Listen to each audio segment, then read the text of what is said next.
Hello friends, welcome to my YouTube channel CS Simplified. I am Dr. Maipal Jadeja. I am working as an assistant professor in Department of Computer Science and Engineering at MNIT Jaipur. With this video, I am going to start a special series in which I will be conducting interviews of successful individuals from various domains of computer science. I will be starting this particular series with a special person who is not only my student but also a good friend, Mr. Dipansh Sharma. So Dipansh has achieved significant milestones with respect to GATE examination. In GATE 2024, he has secured All India rank 10 in GATE CS paper. Apart from this, he has also secured All India rank 63 in GATE DSAI, Data Science and AI paper, which has been introduced this year only. And in previous year, 2023, he had secured All India rank 299 in GATE CS. So he has achieved a lot with respect to GATE examination. I would like to congratulate him for these achievements. And let me also highlight before we go further that this is not a small achievement because this particular examination was attempted by 1.23 lakhs individuals and Dipansh's rank was 10th. So it's a very remarkable achievement. I would like to congratulate you once again. So the very first question of mine will be what was the objective for appearing an examination like GATE, or maybe for students who are thinking about appearing for GATE, what would you like to say to them? So the biggest motivation for attempting the GATE examination is the opportunities it presents. So there are a lot of opportunities which you can grab after clearing the GATE examination. If you want to pursue higher studies after your bachelor degrees, it opens up doors to very premier institutes of the country like IITs and NITs. And if you want to pursue a government job in the PSUs, then that is also an option with the GATE examination. So these are some of the motivations of attempting the GATE examination. Okay, fine. But आपने कब decide किया था कि आप gate के लिए appear होंगे? मतलब पर्टिकुलरली कोई ऐसा टाइम के लाइक बीटेक सेकंड ईयर में डिसाइड किया कि नहीं मैं गेट के लिए जाऊंगा, या जब आपने बीटेक स्टार्ट किया तब से डिसाइड किया? क्योंकि आपने तो थर्ड ईयर में all India rank less than 300 achieve कर लिया था, तो जो लोग सालों की मेहनत के बाद भी नहीं कर पाते. So GATE देना है, it was at the back of my mind when I started my BTech, but like only in third year I was like very firm with the decision that this year I'm going to attempt GATE. Okay. So now my very first question will be with respect to your preparation aspect. That I know that you haven't joined any coaching formally. So with respect to classroom teaching, right? Can you highlight how classroom teaching at MNIT Jaipur helped you in terms of achieving this GATE rank? So, I was always a very regular kind of student in terms of classes. I used to attend most of my classes. This was basically a habit because of my interest in the computer science subjects. So I was very keen into learning what was being taught at the next class. I always waited that what will be the next topic which will be taught to me. So because of this interest and the classroom learnings were remarkable, and I could grasp all the concepts very efficiently. Right, right. So actually, I have witnessed this when I taught Dipansh. I have taught him 3 subjects. So जब भी मैं कोई question पूछता था तो class में सबसे पहले क्रिएटिवली और सही आंसर्स दीपांश ही बताया करता था, तो वो तो मैं फैमिली हूँ वो एस्पेक्ट के साथ.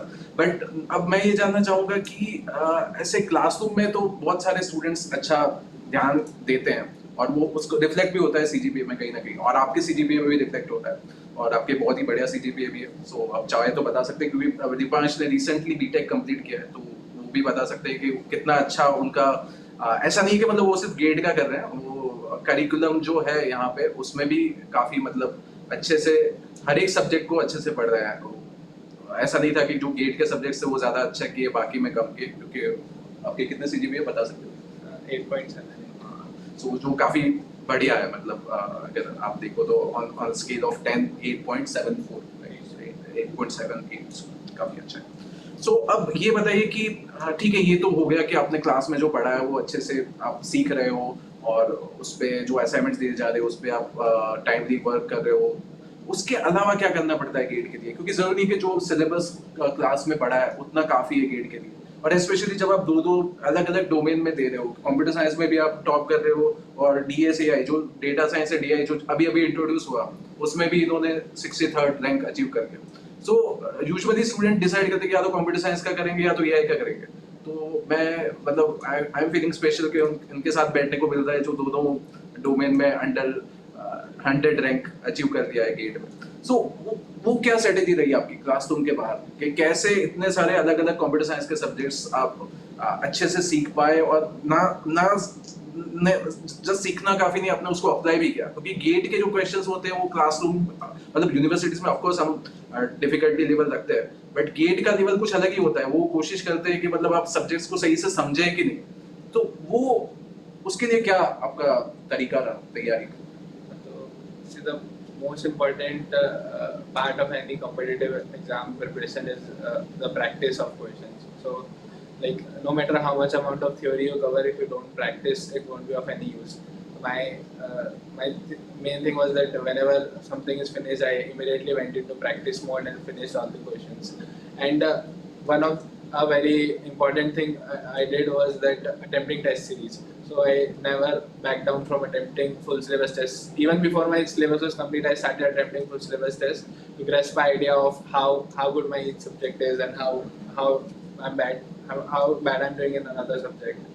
Or coming to the aspect of managing both subjects, तो इसमें ऐसा था कि जो भी सिलेबस देखो आप अगर दोनों सब्जेक्ट्स का, तो बहुत ही सारे टॉपिक्स कॉमन है। जैसे दोनों में DSA है, बस लैंग्वेज चेंज हो जाती है, C और पाइथन। दोनों में DBMS भी है, दोनों में मैथ्स आती है, बस डेटा साइंस और AI में थोड़ी ज़्यादा मैथ्स आती है। तो अल्टीमेटली आप अगर एक सब्जेक्ट में 10-11 सब्जेक्ट्स पढ़ रहे हो, तो फिर दोनों मिला के आपको 13-14 ही पढ़ने हैं और थोड़ा सा सिलेबस आता है।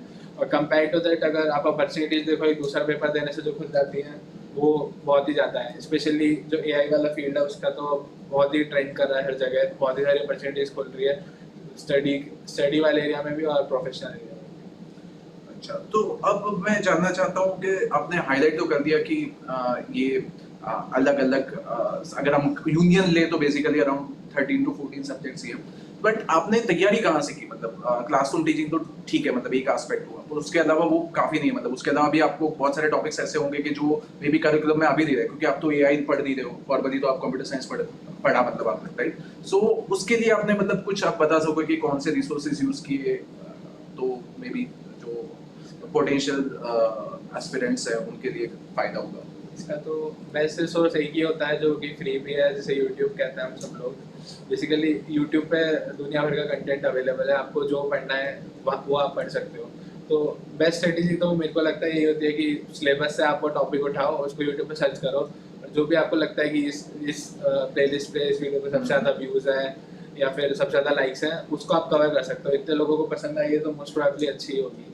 प्लस ये स्ट्रेटेजी रिवीजन में बहुत ज़्यादा काम आ जाती है कि आप एक बार पढ़ते टाइम तो आप क्लासरूम में पढ़ रहे हो, बट 2 साल बाद आपको फर्स्ट सेमेस्टर सेकंड सेमेस्टर के सब्जेक्ट्स याद नहीं रहेंगे, तो इससे रिवाइज करने में बहुत फ़ायदा मिलता है। प्लस यूट्यूब के वीडियोस को आप 2x में देख सकते हो, 1.5x में देख सकते हो अपने कंफर्ट के साथ। तो कुछ आपने नोट्स वगैरह कुछ बनाते थे आप रिवाइज करने के लिए, या फिर आपने एक बार सीख लिया तो फिर आपको याद ही रहता था तो जरूरत नहीं पड़ती थी?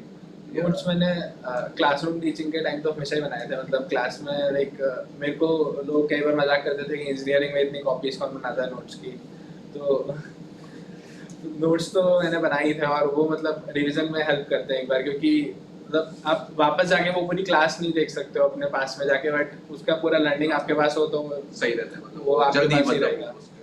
काइंड ऑफ एम्बेडिंग जनरेट कर दिया आपने लर्निंग से, तो उसको देख लिया, वो नोट्स हो गए आपके, तो एक बार पढ़ लिया तो सही हो गया। सो एक और क्वेश्चन जो मुझे पूछना है कि आप कोई नया टॉपिक हो तो आप क्या करते हो? पहले वो टॉपिक को सही से समझोगे यूट्यूब से या कोई हमारी जो स्टैंडर्ड बुक्स है वहां से, या फिर आप सीधे क्वेश्चंस देखोगे और उसके बाद आप थोड़ा स्ट्रगल करोगे, सोचोगे कि पहले खुद से ट्राई करूं even though you don't familiar with the particular concept in depth, और फिर आप बैक ट्रैक करोगे और फिर वापस उसको पढ़ोगे, वैसा करते हो? या फिर आप पहले उसको पूरा थरोली पढ़ोगे उसके बाद ही आप अपीयर करोगे वो क्वेश्चन या टॉपिक के लिए? मेरा कोशिश ये रहता है कि टॉपिक का जो भी बेसिक थ्योरी है, जो बेस थ्योरी है, उतना तो मैं कवर कर ही लूँ एक बार, तभी उसको अटेम्प्ट करने का सेंस है, वरना वो मेहनत बेकार हो जाएगी। बट मैंने कभी ऐसे जाके वीडियोज नहीं देखे कि ये कोई पर्टिकुलर टाइप का क्वेश्चन है, ये कैसे सॉल्व होता है, या फिर ये एकदम ही ये वाली ट्रिक है, ये कैसे यूज होती है।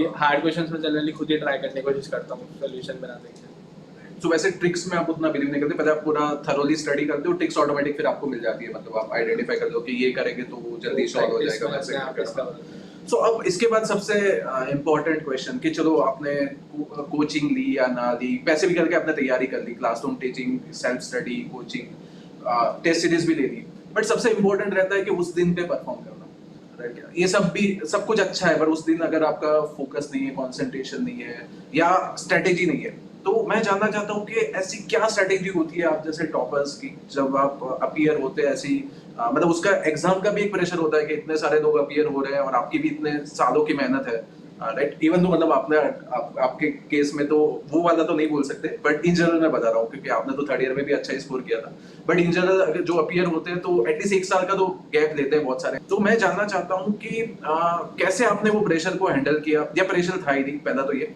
और दूसरा ये कि जो क्वेश्चंस होते हैं तो उसमें 2-3 स्ट्रेटेजी हो सकती है। एक तो ये कि इजी क्वेश्चंस दिखे उसको मतलब आपने जस्ट उसके लिए गए, और जो डिफिकल्ट थोड़े भी लगे तो उसको एंड में रख दिए, या मतलब ये सारी चीजें, मतलब बेसिकली क्या क्या अप्रोच होना चाहिए आइडियल, जिससे मतलब आप मैक्सिमाइज कर सको आपका स्कोर वो गिवन टाइम पे।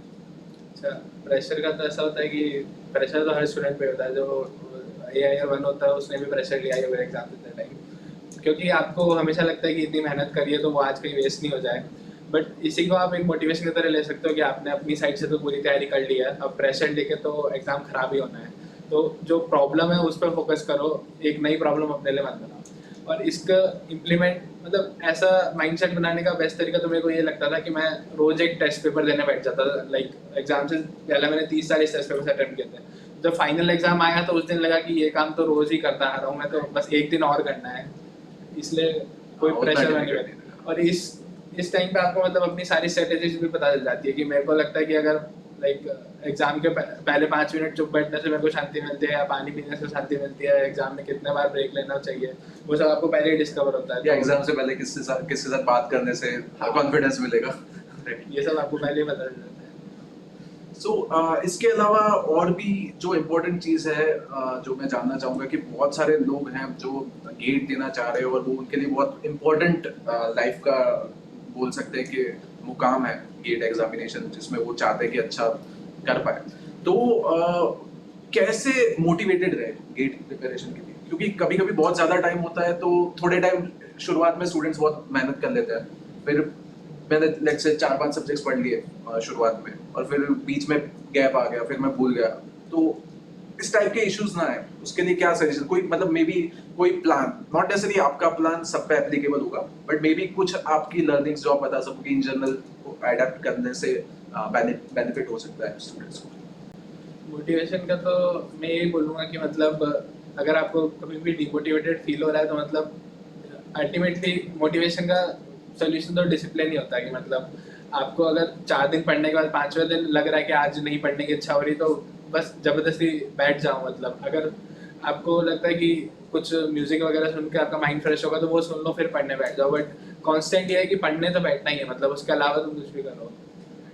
सो मे बी आप चैलेंज भी बहुत करते हो अपने आप को कि पहले लेट्स से टेस्ट सीरीज में मेरा स्कोर 6 से 7 आया, तो नेक्स्ट टाइम मैं कोशिश करूंगा कि उससे ज़्यादा आए, या कोई पर्टिकुलर टॉपिक है उसको सीखने में अभी मुझे 1 आवर लग रहा है, तो नेक्स्ट टाइम मैं बैठूं तो मैं कोशिश करूँ कि उसको और कम टाइम में सीखूं।